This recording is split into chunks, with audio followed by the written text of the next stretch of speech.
Hello students, आज हम D Sharma ji की जो बुक है उत्तराखंड ज्ञान कोश उसके जो है भाग 1 के कुछ इम्पोर्टेंट फैक्ट्स को डिस्कस करेंगे। इसी तरीके के कुछ और भाग इसके मैं बनाऊंगा और आपके जो ये बुक है इसमें कवर हो जाएगी। ठीक है, उत्तराखंड ज्ञान कोश अगर आपके पास ये बुक नहीं है तो मैं इसमें से आपको कवर करवा दूंगा जो भी इम्पोर्टेंट फैक्ट है। तो देख लेते हैं इसको। आज इसके हम कम से कम 19 या 20 फैक्ट जो है इम्पोर्टेंट देखेंगे। इसमें जो टॉपिक वाइज दिए गए हैं, जैसे सबसे पहले आप देख रहे हो आ गया है अंगाली मठ। ठीक है, तो ग्रुप सी के एग्जाम में पूछा जा चुका है अंगाली मठ कहाँ है, तो उसमें आंसर दिया गया था टिहरी। ठीक है, तो देख लेते हैं। शाक्त परंपरा से संबंध अंगाली देविका या सिद्धपीठ सिद्ध मठ गढ़वाल मंडल के टिहरी जनपद की नैल चामी पट्टी में है। तो आपको थोड़ा कभी डीप क्वेश्चन का ऑप्शन आ जाता है तो आपको याद रखना है नैल चामी पट्टी में भटवाड़ी और चौरा गांव के पास पड़ता है। ठीक है, इसे शमशान वासिनी काली का रूप कहा जाता है अंगाली मठ को। और एक जो और खास बात है वो क्या है, निम्न समझे जाने वाले जो मर्द जाति के ब्राह्मण हैं वो यहाँ के पुजारी हैं। इन्हें सामाजिक रूप से निम्न समझा जाता है इन पुजारियों को। तो ये चीज़ें जो है फैक्ट्स पूछे जा सकते हैं आपसे कि किस सिद्ध पीठ में मर्द जाति के ब्राह्मण पूजा करते हैं या पुजारी होते हैं, या शमशान वासिनी काली का पीठ कौन सा है, या अंगाली मठ में किसकी पूजा होती है और ये कहाँ है। ठीक है, तो ये तो है इंपॉर्टेंट टिहरी जनपद के नैलचामी पट्टी में। तो इसके आसपास के सारे फैक्ट आपको मालूम होना चाहिए जो भी आप पढ़ते हो। ठीक है, तो ये भी एक पढ़ने की ट्रिक होती है कि जो भी प्रश्न आप ले रहे हो तो उससे रिलेटेड चीज़ें आपको आनी चाहिए सारी। ठीक है, अब देख लेते हैं। इसके बाद अगला टर्म आ जाता है अख्ता। ठीक है, अख्ता क्या है, तो अलाउद्दीन खिलजी के समय ये एक भू व्यवस्था थी। इसके अंतर्गत संपूर्ण कृषि योग्य भूमि का वर्गीकरण खालिसा तथा अख्ता के रूप में किया गया था। ठीक है, तो ये व्यवस्था जो है ये व्यवस्था गढ़वाल में भी रही है। तो इसका नाम क्या है, अख्ता व्यवस्था, जो कि अलाउद्दीन खिलजी के समय से थी। ठीक है, तो इसको खिलजी के समय से लिया गया और गढ़वाल में भी इस व्यवस्था को लाया गया। ठीक है, खालिसा या अख्ता इसे कहा गया है। तो अगर पूछेंगे अख्ता क्या है, तो एक भू व्यवस्था है और दिल्ली सल्तनत से प्रभावित हुई थी ये, यानी कि अलाउद्दीन खिलजी। अगला है हमारा अखिल तारिणी। ठीक है, प्रश्न बन सकता है कि अखिल तारिणी देवी का मंदिर कहाँ है। तो ये जो देवस्थल है चंपावत से पैदल मार्ग से 8 किलोमीटर दूर, ये पूरा इसमें डिटेल के साथ जो है। ठीक है, अगर आप किसी भी फैक्ट की डिटेल पढ़ने के शौकीन हैं तो फिर आपको ये वाली बुक लेनी चाहिए ज्ञान कोश। इसमें आपका एक एक फैक्ट मिलेगा और वर्णमाला के क्रम में आपको टॉपिक इसमें मिलते हैं आपको। ठीक है, जैसे पहले अ अक्षर वाले हैं तो इसी तरह से चलता रहता है। कल भी मैं इससे रिलेटेड आपके लिए बनाऊंगा। तो आज हम देख लेते हैं पहले 18-20 इंपॉर्टेंट टॉपिक। तो अखिल तारिणी मंदिर पूछा जाएगा कहाँ है, तो यह चंपावत जनपद में है और इसका उल्लेख जो है मानस खंड में भी हुआ है। अध्याय 63 लिखा है, स्कंद पुराण के मानस खंड के अध्याय 63 में भी इसका उल्लेख आया है। नेक्स्ट देखते हैं अट्टा सट्टा क्या है। ठीक है, अट्टा सट्टा, तो अट्टा सट्टा एक वैवाहिक परंपरा है, यानी वैवाहिक प्रथा है। कई क्षेत्रों में इसे सट्टा बट्टा भी बोला गया है या ग्वार संटो भी कहा गया है। ठीक है, ये एक तरीके की एक्सचेंज मैरिज होती थी, क्योंकि पहले के समय क्या था कि बहुत गरीबी रहता था, गरीबी थी, अभाव था, बच्चे ज़्यादा होते थे। तो लोगों को एक ये रहता था कि भाई किसी की मान लो 5 लड़कियां हैं, 6 हैं, 8-8, 10-10 तक होती थी, तो उन्हें ये रहता था कि भाई इन्हें निपटाना है, बड़ी हो गई है। तो उनका कोई ये तो होता नहीं था कि हमें इतना पढ़ाना है, नौकरी करानी ये है। तो मेन फोकस यही होता था कि इनको किसी तरह विवाह करवाना है। तो ठीक है, तो इसमें बता रखा है कि मध्यम एवं निम्न वर्गीय समाज में वधु मूल्य की महार्घता तथा आसानी से पत्नियों की असुलभता के कारण इस प्रथा को विकसित किया गया। तो इसमें 2 समकक्षीय जो परिवार होते थे, यानी जिनका बराबर लेवल है, वो एक दूसरे के यहाँ अपनी लड़की को देकर, ठीक है, अपने लड़कों के लिए वधु प्राप्त कर लेते थे, है ना। जैसे एक दूसरे की बहन से कर लिया या नज़दीकी रिश्ते में कर लिया। तो इस तरीके से ये अट्टा सट्टा या सट्टा बट्टा या गौर सांटो ये एक ही चीज़ है सारी। तो वैवाहिक प्रथा से संबंधित आपको याद रखना है। नेक्स्ट आ जाते हैं अमेस क्या है। ठीक है, अमेस, तो अमेस अब आ गया ये कि जड़ी बूटी प्रकार का ही है कुछ। 6,000 से 19,000 फीट की ऊंचाई पर गढ़वाल में मतलब हिमालय पे एक कंटक युक्त वनस्पतीय पादप है, यानी एक पौधा है जो कटीला पौधा है, कंटक युक्त है, ठीक है। और अमेस, इसे हिप्पोपी भी बोला जाता है, परीक्षा वाणी में आपने पढ़ा होगा। और इसे टमाटर के विकल्प के रूप में भी इस्तेमाल किया जाता है। तो इसमें लिखा है चमोली की नीति घाटी सहित अनेक स्थानों में मिलता है, ठीक है। जो भी इंपॉर्टेंट बातें हैं उसी को मैंने पीडीएफ में ले रखा है। किसी को अगर ये पीडीएफ चाहिए हो तो वो भी अपना मैसेज कर सकता है, कमेंट में अपना मोबाइल नंबर दे देना, उसमें मैं भेज दूंगा, या फिर मेरा जो नंबर है उसमें आप, ठीक है, मैसेज कर देना, केवल अपना नाम और ये लिख देना, है ना, उत्तराखंड डीडी शर्मा। तो 8433479306 ये नंबर है। नेक्स्ट देख लेते हैं अलगोजा। तो ये भी एग्जाम में आ चुका है ना, फॉरेस्ट गार्ड की परीक्षा में पूछा था कि अलगोजा को कैसे बजाया जाता है, यानी किस अंग से बजाया जाता है, ठीक है। तो आंसर हो गया था मुंह से बजाते हैं, क्योंकि ये सुशिर वाद्य यंत्र है। तो वाद्य यंत्र हमारे 4 प्रकार के होते हैं जिनको हम फूंक मार के बजाते हैं मुंह से, वो सुशिर वाद्य होते हैं। एक होते चमड़े से बने हुए, जैसे ढोल दमाऊ है तो उन्हें बोलते हैं हम चर्म वाद्य, ठीक है। एक होता है जिसमें डोरी होती है, जैसे कोई एक तारा हो गया, ठीक है, जैसे गिटार टाइप का हो गया, तो ये सब जिसमें डोरी होगी तो उसे क्या बोलेंगे हम, तांत वाद्य, ठीक है। और लास्ट होता है जो मेटल के होते हैं, जैसे बिणाई हो गया जिसमें प्लेट के जैसा होता है ना, झाल हो गया, बिणाई हो गया, चिमटा हो गया, तो ये सब क्या हो गया, घन वाद्य। तो धातु वाले हो जाएंगे घन वाद्य, ठीक है। एक मैंने आपको बता दिया सुशिर वाद्य, एक हो गया चर्म और एक हो गया तांत वाद्य। तो 4 प्रकार के वाद्य यंत्र है। तो अलगोजा की हम बात कर रहे हैं, यह है कैसा है, यह एक सुशिर वाद्य यंत्र है और इसे जौया मुरली भी बोलते हैं। जौया मतलब जोड़े में, यानी 2 मुरली, ठीक है। तो एक और उसमें 3 छेद होते हैं मुरली में, जो कि हमारे त्रिगुण जो होता है हमारा सत्य रज तम उसको दर्शाता है। और एक और उसमें 5 छेद होते हैं जो हमारे पंच तत्वों को दर्शाते हैं, ठीक है। यानी उसका हर चीज़ का देखो मीनिंग होता है ना। तो और इसमें 4 प्रकार की धुनें निकाली जा सकती हैं। तो इतना ही ज़्यादा पूछा जा सकता है। और चरवाहों का इसको प्रिय वाद्य भी बोल देते हैं अलगोजा, और मोछंग को भी बोलते हैं वैसे, ठीक है। चरवाहों का वाद्य मोछंग भी है और अलगोजा दोनों ही है वैसे।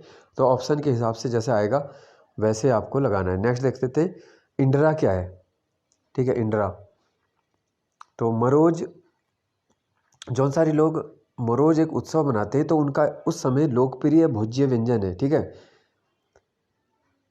तो इसको क्या बोलते हैं, इंड्रा। ये कुलथ की दाल को उबाल के बनता है और सिल्प बट्टा जो होता है सिल पे पीस के उसकी पिट्ठी बनाई जाती है।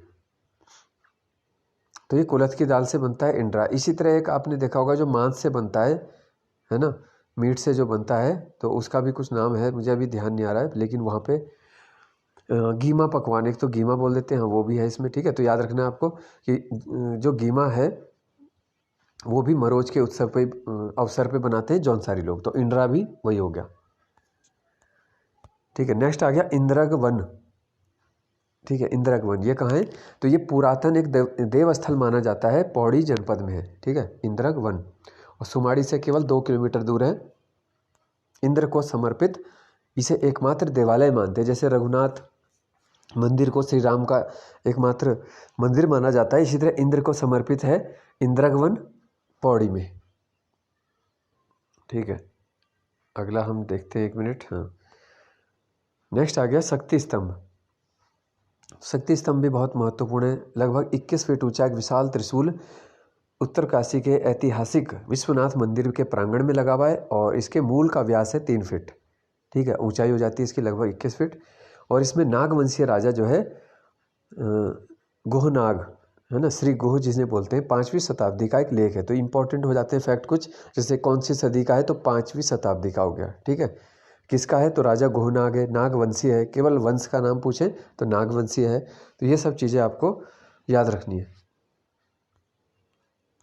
नेक्स्ट पॉइंट आ जाता है, इसमें खनिजों के बारे में कुछ दिया है। इसमें इस प्रकार से प्रश्न बन सकता है कि किसने हिमालय को बोला है अनेक रत्न प्रभाव, प्रभावा या प्रभाव। तो कालिदास ने बोला है, ठीक है, हिमालय को, क्योंकि ये एक तरीके से रत्नों की, खनिज की खान भी है। और पीपीलिका स्वर्ण के नाम से जानते हैं इस क्षेत्र को, यानी यहाँ पे पीपीलिका बोलते हैं चींटी को। चींटियाँ जो हैं सोना बनाती थी, तो ये ऐसे जो है मान्यता है। नेक्स्ट पॉइंट आ गया ऊँटा धुरा। ऊँटा धुरा क्या है? ऊँटा धुरा है एक दर्रा, ठीक है, जो पिथौरागढ़ के जौहर परगने में स्थित है और मुनस्यारी से आगे पड़ता है। जौहर के अंतिम गांव मिलम से 20 किलोमीटर आगे पड़ता है, ठीक है। तो ये आ जाएगा पिथौरागढ़ जनपद में ऊँटा धुरा दर्रा। धुरा बोल देते हैं या दर्रा है, या तिब्बती भाषा में ला शब्द आ जाता है। जैसे बहुत सारे दर्रों के पीछे आप देखते हो ला भी लगा है, जैसे मुलिंगला, थांगला, है ना। तो ला का मतलब ही दर्रा है। इंग्लिश में क्या बोलते हैं हम इसे? इंग्लिश में बोलेंगे पास, ठीक है। तो ये सब बात एक ही है। नेक्स्ट पॉइंट आ जाता है हमारा एक हथिया देवाल, बहुत इंपॉर्टेंट है। एक हथिया जो देवाल है इसकी तुलना एलोरा से की जाती है, ठीक है, और शिल्प कला का एक अद्भुत नमूना है। एक ही पत्थर को, यानी एकास्म देवाल बोलते हैं इसे, में एक ही पत्थर को तराश के इसका जो है निर्माण हुआ है। और एक हथिया देवाल ये जो है ये पिथौरागढ़ के अलमिया गांव के पास में है, ठीक है। और इसकी ऊंचाई जो है वो 8 फीट है।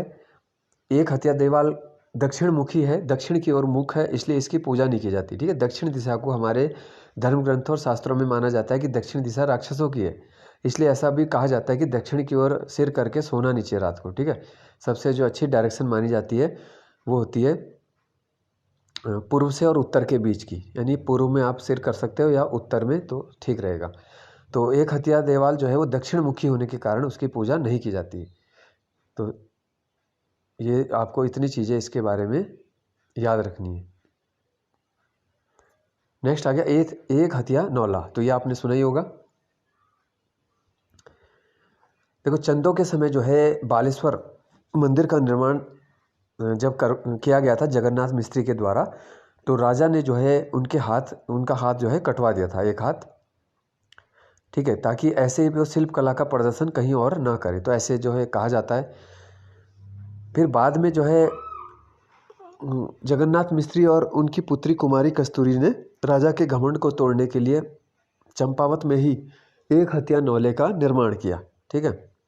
नौला जो है वो किसे कहते हैं? बावड़ी, जहाँ पे जल का संग्रह करते हैं, एक छोटा तालाब की तरह समझ लो, बावड़ी या नौला बोल देते हैं हम उसको।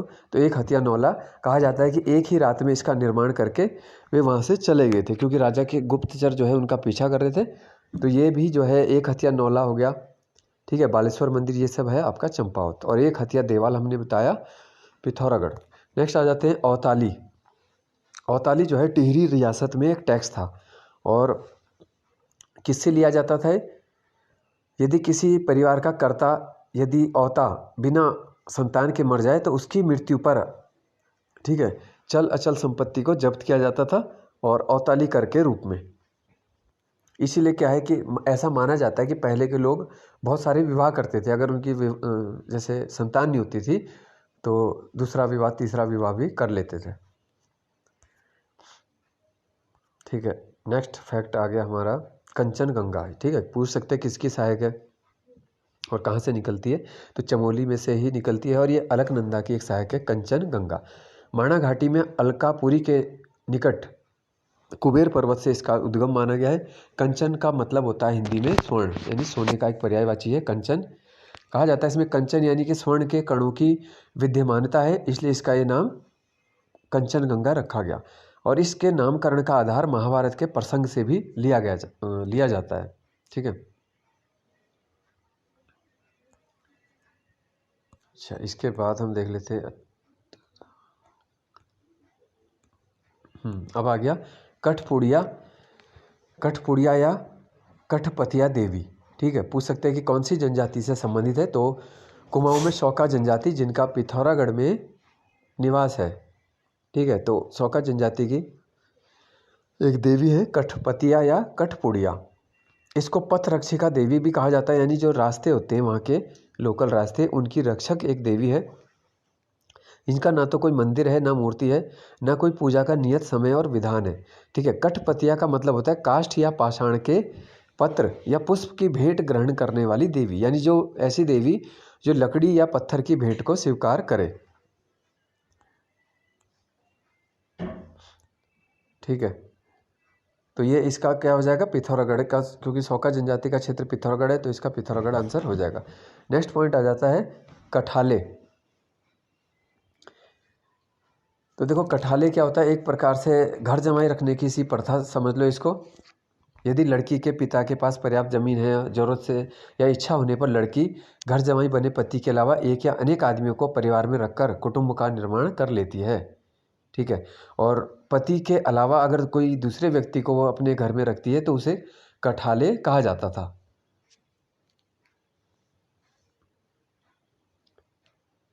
तो ये प्रथा जो लिखी गई है वो बताया गया है कि जौनसार भाबर के बंगाण क्षेत्र की बात हो रही है, कठाले।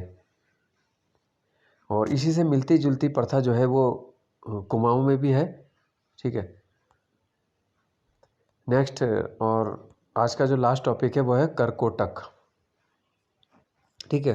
पूछा जाएगा करकोटक देवता का संबंध किससे, तो एक नाग देवता है करकोटक, और इनके जो मंदिर है, देवालय है, वो है भीमताल, ठीक है, यानी कि नैनीताल। भीमताल में इनका एक छोटा सा मंदिर है जिसमें किसी नाग की प्रतिमा कभी रही होगी, तो इसको करकोटक नाग मंदिर के नाम से इसकी मान्यता है, ठीक है। तो ये आज आपके लगभग 18 इसमें टॉपिक डिस्कस हुए हैं।